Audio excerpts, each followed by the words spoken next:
Good afternoon to you. I'm Danilo Evangelista, and welcome to our tropical weather outlook video for today, Wednesday, July 30th, 2025. On today's video discussion, I'm going to be going over when do we have to look at potentially for the Atlantic to get a little bit more active. Right now, the Atlantic basin, tropics-wise, is dead. There's not really much happening at all. But in the Eastern Pacific, on the other hand, there's a lot going on. Today, I'm going to touch a little bit more on when will that change and when will we start getting more activity in the Atlantic. Because yesterday I went over all the activity that's happening in the Pacific, which will likely continue to stay active for the next few days. But the Atlantic, on the other hand, right now is very quiet. And I'll just show you really quickly how active it is in the Eastern Pacific. We have a lot of activity. We have Hurricane Iona, which very quickly collapsed today. It was a major hurricane yesterday. Now it's down to Category 1 hurricane, minimum Category 1. It's only at 75 miles per hour, and it's probably going to weaken even further than that. In fact, it's barely even a tropical cyclone right now. But and this will continue to move on and not even be much of any concern for us at all.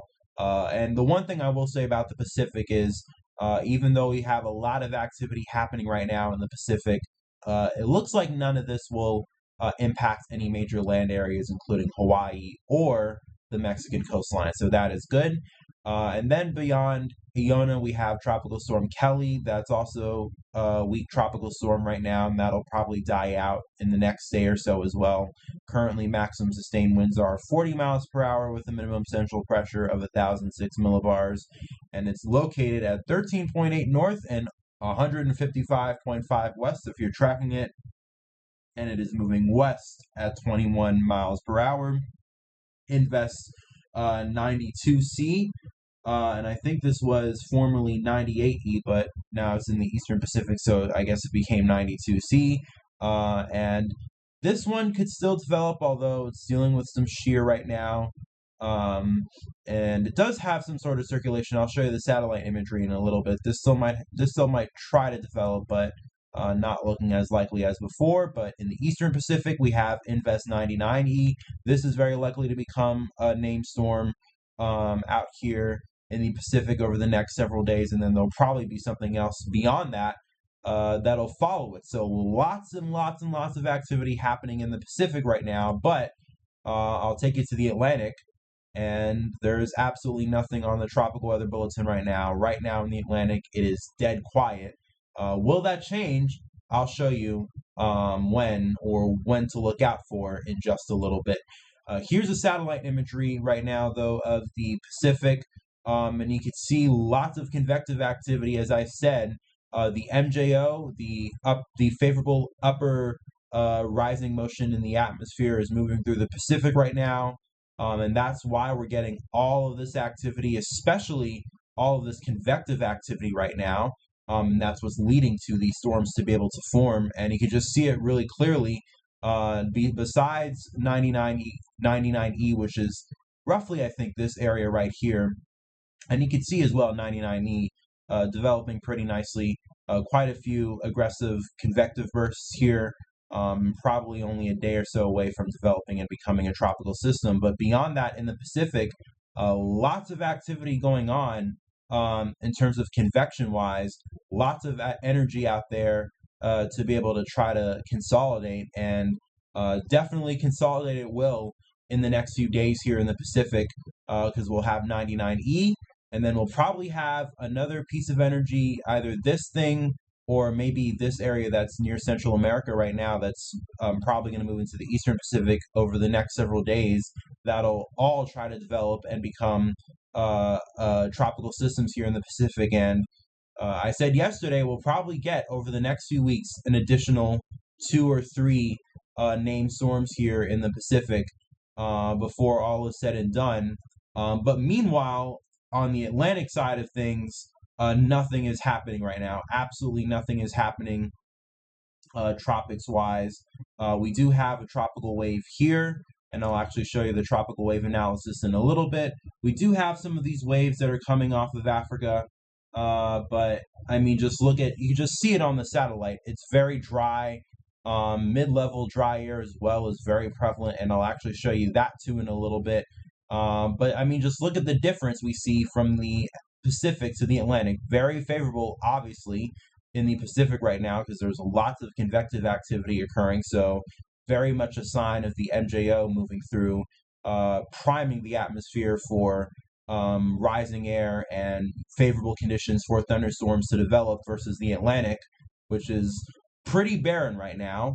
And it's still late July, it's not, we're still a few weeks away from the peak, and we still don't really see that much activity at this time of the year right now in the Atlantic. But it's definitely quite a difference compared to the Pacific in terms of favorability right now. But we do have those tropical waves out there still. We have one or two in the MDR right now, and then a few in the Caribbean. And then these waves, especially that are in the Caribbean, they're the ones that are going to make it into the Pacific and probably develop there. And I've mentioned a few times before that a lot of these waves that don't develop in the Atlantic, especially early on in the season, end up making it to the Pacific, where they do end up developing because conditions are more favorable there. And definitely right now, conditions are more favorable in the Pacific, so we'll probably have some of that. And as to why the Atlantic is very unfavorable right now, I mentioned about a second ago why, and this just proves it right here. This is the mid-level water vapor imagery of the Atlantic right now.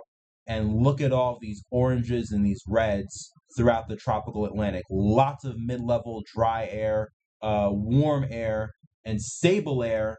And none of this is favorable for convective activity at all. And it definitely is also suppressing, because we do have a few waves, as I just showed you here in the MDR, is acting as a very suppressive mechanism to these waves, and it's not allowing for them to produce really any decent convective activity, so that they could be able to try to consolidate. So pretty much right now, the Atlantic obviously is very, very dry and very, very unfavorable. Despite the fact, though, that we do have very warm sea surface temperature anomalies in the Atlantic, especially throughout the tropical Atlantic, and obviously this is especially something that we've seen in recent weeks take shape, especially compared to where we were in late spring and around May. The Atlantic was definitely much cooler, and a lot of people were sounding the alarm about that. But as I said, the Atlantic would warm up, and it did. So and now we're gonna get to the point where the Atlantic is quiet now, but watch as things will become more favorable, and the sea surface temperature anomalies are certainly going to be a part of it, because there is energy in the ocean.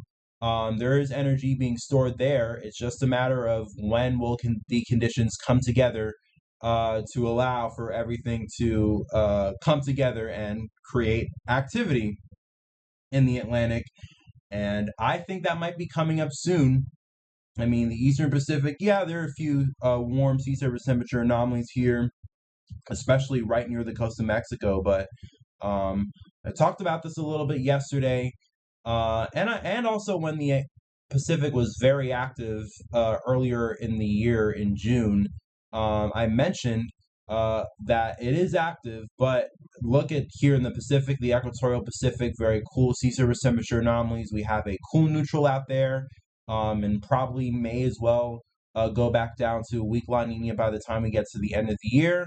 I mean, it's not a strong La Nina, so it's not like, something that would be super suppressive to the Pacific.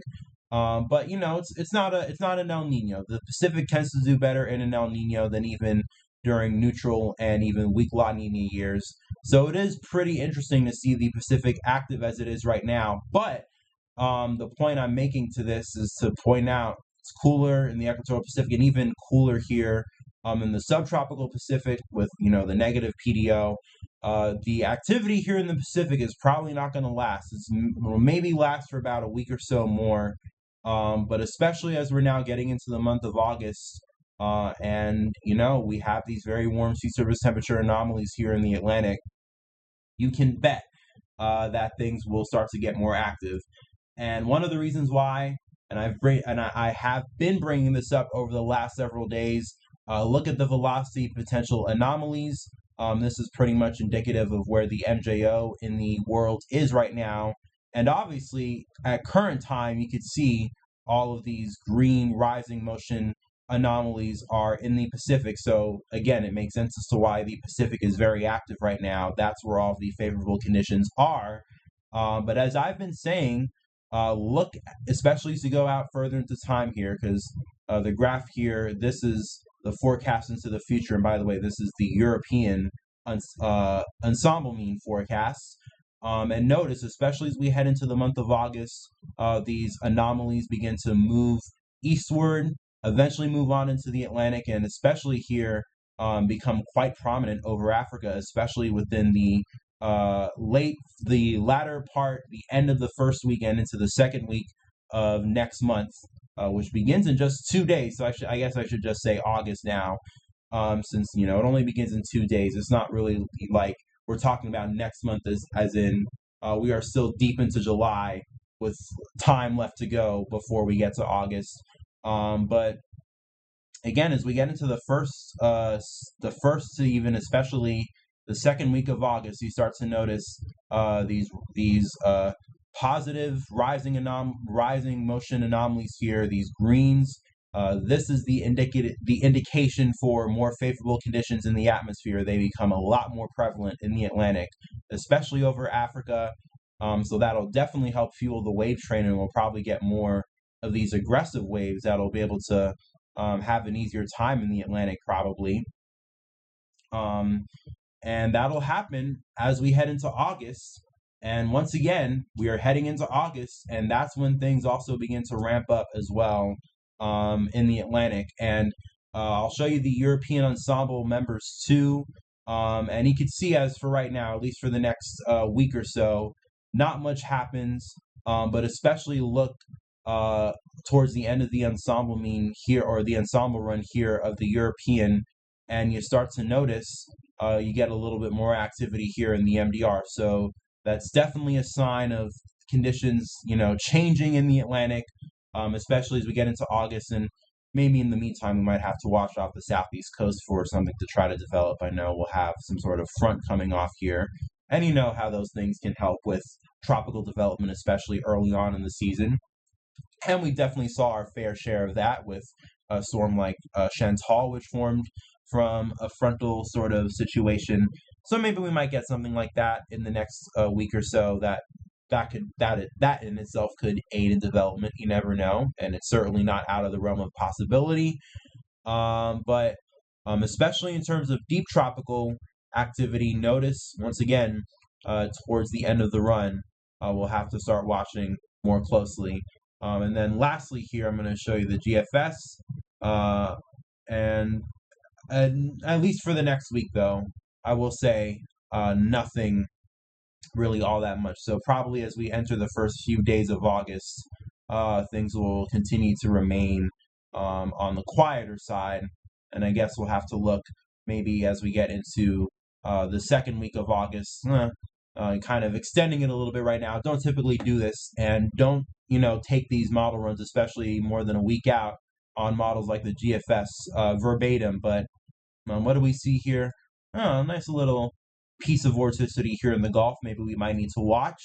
And again, definitely, I think a sign that as we get into August, especially around the second week of August, we'll have to start to watch for things to become a little bit more active. But for now, I just want to bring you back to the Pacific, just to show you where all the activity will be, at least for the next week. Here's the GFS really quickly. This is the next week, and yeah, we can definitely see the Pacific is where all the dominant activity will be. We have this area here. This is Invest 99E. That develops within the next day. That'll probably become a named storm as we head into the weekend. And maybe let's see if it becomes a hurricane. Let's actually see really quickly how strong this is on the model. Let's see, how strong does it get? 983 millibars on the GFS. So that might be, a decent storm, maybe a hurricane. And then after that, as we head into next week, another thing develops. And then another thing after that developed as we head into the end of next week, closer to the Mexican coastline. And obviously, we'll watch to see if this does actually materialize and ends up being any sort of major threat to the Mexican coastline. But for now, lots of activity in the Pacific. Probably not a lot of it is going to impact the coasts, especially Hawaii or Mexico. And on the meanwhile, Atlantic will continue to remain quiet. But again, as we head into next month, as we head into August, do not expect that to remain the case. Expect that things will change. And especially as we get towards the peak of the hurricane season, which really only occurs in the last third of the month of August, when we have that really quick ramp up in activity till the beginning of September, that's really only the period where things truly start to ramp up. And especially in recent years, I will say, sometimes it has really taken all the way up till late August, even in some cases early September. Or in the case of last year, we took literally till mid-September to actually begin to ramp up in activity. So even no matter how late it will happen, I think it's going to happen starting around the second week, as I showed you today. But even if it doesn't happen then, trust me, eventually the Atlantic will ramp up and we will start to see activity really pop off in the Atlantic. But for now, things remaining nice and quiet. With that being said, I'm going to end it off for today's video. Hope you enjoyed what you saw today. If you did, please give this video a like, comment, and subscribe, and share this video with family and friends as well. Thanks for watching. Enjoy the rest of your day. Enjoy the rest of your evening. Stay safe. Peace, love, and kindness to you all. And of course, as always, I'll be back with more tomorrow.